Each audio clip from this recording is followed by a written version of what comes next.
இவ்வளவு நேரம் நான் இதெல்லாம் ரொம்ப சாஃப்டா சொல்லிட்டு இருந்தேன்.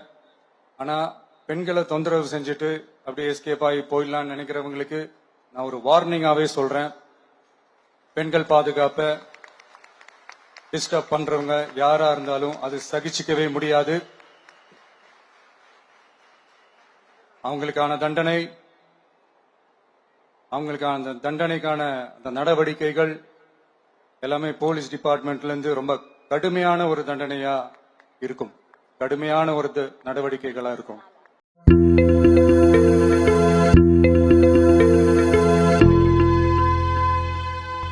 மாண்புமிகு அமைச்சர்களுக்கும் மதிப்பிற்குரிய சிறப்பு விருந்தினர்களுக்கும் அனைவருக்கும் என்னுடைய வணக்கம். ஒரு சில நிகழ்ச்சி மட்டும்தான் மனசுக்கு ரொம்ப நெருக்கமா ஃபீல் பண்ணும். அதை நினைச்சாலே ரொம்ப சந்தோஷமா ஃபீல் பண்ணும். அப்படிப்பட்ட ஒரு நிகழ்ச்சி தான் இன்னைக்கு இந்த சிங்கப்பெண் சிறப்பு படைய தொடங்கி வைக்கிற இந்த நிகழ்வு. உண்மையிலே மனசுக்கு ரொம்ப நெருக்கமான ஒண்ணு, சந்தோஷமான ஒண்ணு. நம்ம பாட்டி, அம்மா, அக்கா, தங்கைகள், ஒவ்வொரு வீட்டில் இருக்கிற பெண் குழந்தைகள், இவங்க எல்லாருக்குமான பாதுகாப்பை உறுதி செய்வோம்னு சொன்னோம். ஆனா அது எலெக்ஷனுக்காக மட்டுமே கிடையாது. மனசுல இருந்து நிஜமா, உண்மையா, உணர்வு பூர்வமா சொன்னதுதான். பெண்களுக்கு எதிரான இந்த கொடுமைகள்ல நமக்கு எப்பவுமே 0 டாலரன்ஸ் தான். அதுல ரொம்ப உறுதியா இருக்கிறோம். சோ சொன்னது எல்லாமே செய்யணும். கொஞ்சம் கொஞ்சமா, படிப்படியா அதை செயல்ல கொண்டு வரணும். அதுல ரொம்ப தெளிவா இருக்கிறோம். அதனாலதான் ஆட்சிக்கு வந்த உடனே இந்த குறைஞ்ச நாட்களுக்குள்ளேயே இதை நடைமுறைக்கு கொண்டு வந்திருக்கிறோம். தமிழ்நாட்டில் இருக்கிற பெண்கள், பெண் குழந்தைகள் எல்லாருமே பாதுகாப்பா, தன்னம்பிக்கையோட இருக்கணும். அதுக்கான முதல் கட்டம் தான் இந்த ஸ்டெப். இது மனசுக்கு ஒரு மன நிறைவை கொடுத்தாலும், அதே நேரத்தில் பெண்களை பத்தின சில செய்திகள்லாம் கேட்கும் போது உண்மையிலேயே மனசு பதறுது, கண்ணு கலங்குது. அது கண்ட்ரோல் பண்ணவே முடியல. ஏன்னா நடக்கிற கொடுமைகள்லாம் யாருக்குங்க? நம்ம குடும்பத்தை சேர்ந்தவங்க தானே. எப்படி மனசு பதறாம இருக்கும்? அதனால பெண்களுக்கு எதிராக இதெல்லாம் ஏன் நடக்குது, எதுக்கு நடக்குதுன்றது மத்தவங்க மாதிரி ரீல்ஸ்லயும் இன்ஸ்டாலையும் தேடிட்டு இருக்க முடியாது. ரியாலிட்டிய புரிஞ்சுக்கணும். சோ இந்த பிரச்சனைகள்லாம் ஏன் நடக்குது அப்படின்றத அனலைஸ் பண்ணி பார்க்கும்போது சுத்தி பாத்தீங்கன்னா ஒரே இடத்துலதான் நிக்குது. போதை பொருள் நடமாட்டம். அதை வேரோட பிடுங்கி எறியணும். இது 2026 போன மாசம் மே மாசம் 10ஆம் தேதி இந்த பிரச்சனை புதுசா முளைச்சு வந்துடல. இது பல வருஷமா இருக்கிற பிரச்சனை. பல வருஷமா இதை கண்டுக்காம விட்டதுதான் அந்த வேர் இவ்வளவு ஆழமா பரவி இருக்குது. இத பல வருஷமா கண்டுக்காம விட்டது யார் என்றது நான் சொல்லிதான் உங்களுக்கு தெரியணும்னு அவசியம் இல்லை. அது உங்களுக்கே நல்லா தெரியும். இப்ப அதை பத்தி பேசியும் பிரயோஜனம் இல்லை. முதல்ல இந்த போதை பொருள் நடமாட்டத்தை வேரோட பிடுங்கி எறியணும். அப்படி எரிஞ்சாதான் இந்த பெண்களுக்கான இந்த சேஃப்டி ரொம்ப ஸ்ட்ராங் ஆகும். இது ரெண்டுமே ஸ்ட்ராங் ஆனாலே ஆட்டோமேட்டிக்கா சட்டம் ஒழுங்கும் சரியாகும். இந்த 3 விஷயம் சொன்னல, இந்த போதை பொருள் நடமாட்டம், பெண்களுக்கு எதிரான இந்த கொடுமை, இந்த சட்டம் ஒழுங்கு, இது 3மே ஒண்ணுக்கு ஒண்ணு இன்டர்லிங்க்ட் தான். இதுவும் இப்ப புதுசா வந்த பிரச்சனை கிடையாது. பல வருஷமா இது இன்டர்லிங்க்டா தான் இருக்குது. இதெல்லாம் ஏன் எதுக்குன்றது இப்ப முக்கியம் இல்லை. இது எப்படி சரி செய்ய போறோம்ன்றதுதான் முக்கியம். பட் அதே நேரத்துல இன்னொன்னையும் நம்ம மனசுல எடுத்துக்கணும். இந்த பெண் குழந்தைகளுக்கான இந்த பாதுகாப்பு இது வெறும் சட்டம் ஒழுங்கு சம்பந்தப்பட்டது மட்டும்தானா அப்படின்னு கேட்டீங்கன்னா இல்ல. இது சமூக ஒழுங்கும் சம்பந்தப்பட்டிருக்கு. சமூக ஒழுங்குல தனி மனித ஒழுங்கும் சம்பந்தப்பட்டிருக்கு. தனி மனிதன் ஒழுங்கா இருந்தாலே அந்த சமூகம் தன்னால மாறும். ஒரு கட்டுப்பாட்டோட, ஒரு பொறுப்பா இருந்தாலே இந்த மாதிரி பல பிரச்சனைகளை நம்ம கண்ட்ரோல் பண்ணலாம்.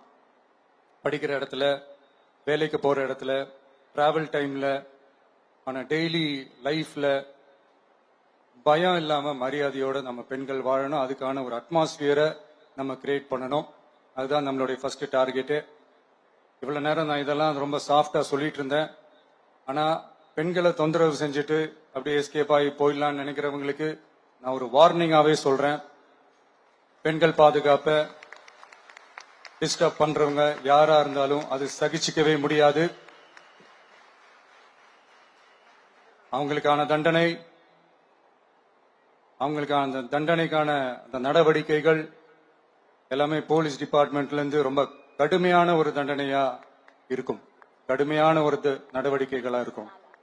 அந்த தண்டனை அவங்களுக்கான அந்த சார்ஜ் ஷீட் எல்லாமே ரொம்ப ஃபாஸ்டா ஸ்பீடா அது செயல்படுத்தப்படும். என்ன ஒண்ணு, அந்த ஸ்பீட்ல நிரபராதிகள் யாரும் தண்டிக்கப்பட்டிருக்கூடாது. இதையும் காவல் அதிகாரிகள் மைண்ட்ல எடுத்துக்கணும். தப்பு செஞ்சவங்களுக்கு மட்டுமே அந்த உண்மையான கடுமையான தண்டனை கோர்ட் மூலியமா வாங்கி தரணும். அப்பதான் அதை பார்த்து தப்பு செய்ய நினைக்கிறவங்களுக்கு கூட தப்பு செய்யக்கூடாதுன்ற அந்த ஒரு பயம் வரணும். இந்த சிங்கப்பெண் சிறப்பு படைக்காக நம் அரசு சார்பாக முதற்கட்டமாக 354 கோடிக்கு மேல நிதி ஒதுக்கப்பட இருக்கு. இந்த திட்டத்தோட இரண்டாவது கட்டமா இந்த படைக்காக மட்டுமே 2500 புதிய பணியிடங்கள் உருவாக்கப்பட உள்ளது. பெண்களோட பாதுகாப்பை ஸ்ட்ராங் பண்றதுக்காக மாடர்ன் ஃபெசிலிட்டிஸ் இருக்கிற வாகனங்களும் நவீன உபகரணங்களும் தொழில்நுட்ப சாதனங்களும் அலாட் செய்யப்பட இருக்கு. ஆல்ரெடி உமன் சேஃப்டிக்காக செயல்படுற அமைப்புகளுக்கு அடிஷனல் ஸ்ட்ரென்த் அண்ட் சப்போர்ட்டா இந்த சிங்கப்பெண் படை செயல்படுங்கிறத மீண்டும் வலியுறுத்தி சொல்ல விரும்புறேன். பெண்களுக்கு எதிரான குற்றங்கள் நடக்கிறதுக்கு முன்னாடியே அதை தடுக்கிற காவல் நடவடிக்கையில இந்த படை முக்கிய பங்கு வகிக்கும். ஃபீல்ட் ஒர்க்ஸ் அண்ட் பிரிவென்டிவ் ஆக்ஷன்ஸ்ல இந்த படை ஈடுபடுறதால அனைத்து மகளிர் காவல் நிலையங்கள் எல்லாம் வழக்கு விசாரணையிலும் குற்றவாளிகளுக்கு தண்டனை வாங்கி தர்றதிலையும் இன்னும் அதிக கவனம் செலுத்த முடியும். பெண்களை ஃபாலோ பண்றது, பாலியல் தொல்லை தர்றது, டார்கெட் பண்ணி திரும்ப திரும்ப தொந்தரவு செய்யறது, பெண்கள் கடத்தல் முயற்சி, பப்ளிக் பிளேஸ்ல அசிங்கமா நடந்துக்கிறதுக்கு பஸ்ல தொல்லை தர்றது, கூட்டத்துல பெண்களுக்கு தொல்லை தர்றதுன்னு இது மாதிரி தப்ப தடுக்கிறதுல ரொம்ப முக்கியமா இந்த சிங்கப்பெண் படை செயல்படும்.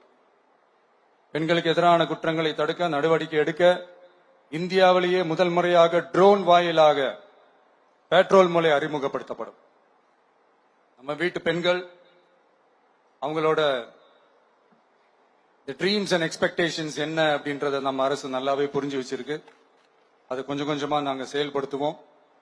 உங்களுக்கான மரியாதையும் தான், உங்களுக்கான அந்த கண்ணியமும் தான் நம்ம அரசினுடைய highest and most important priority.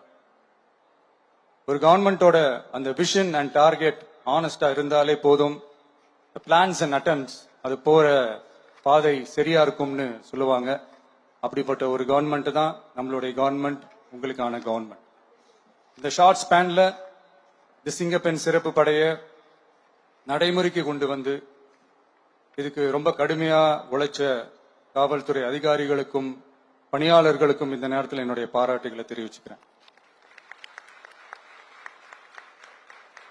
இந்த நேரத்தில் என்னை பொறுத்த வரைக்கும் ஒரு கவர்மெண்டோட முதல் சக்சஸ், முழு சக்சஸ் இன்ஃப்ராஸ்ட்ரக்சரோட வளர்ச்சியிலையோ பொருளாதார வளர்ச்சியிலையோ மட்டுமே இல்லை, அந்த ஸ்டேட்டோட பெண்களும் குழந்தைகளும் மரியாதையா வாழ்றாங்களா அப்படின்றதுல தான் அந்த கவர்மெண்டோட முழு சக்சஸுமே இருக்கு.